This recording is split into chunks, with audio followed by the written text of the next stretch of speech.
One of my dreams was always to write a book. It's funny because I never really spent my time writing.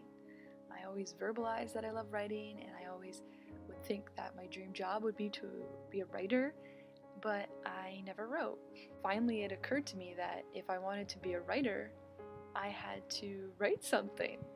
A good friend actually challenged me to get on it, and he said that I had to write my book by the end of the month, and that gave me 2 weeks. So I said, okay, I like a good challenge, and I did it.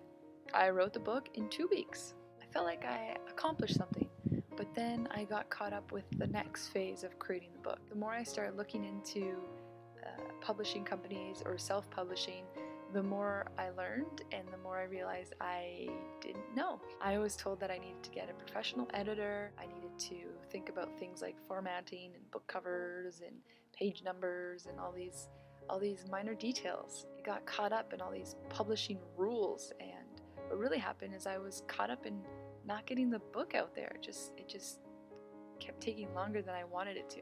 I guess the real truth is I got caught up with being perfect. I told myself that this was going to be the first book of many, so I had to do it right the first time so I didn't screw it up. The more perfect I tried to make it, the longer the process became. I just wanted this book out there, and it was going to save lives. I had held off long enough, and that's when it happened. I literally just decided, screw it. I wasn't writing this book to get a grade. I wasn't writing this book to impress anybody or to show off my vocabulary and punctuation.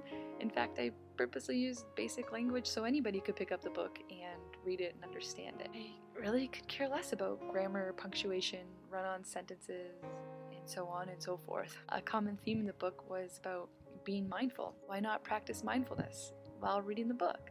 If someone noticed that there was a spelling error or grammatical error, then that meant they were being mindful. And good for them.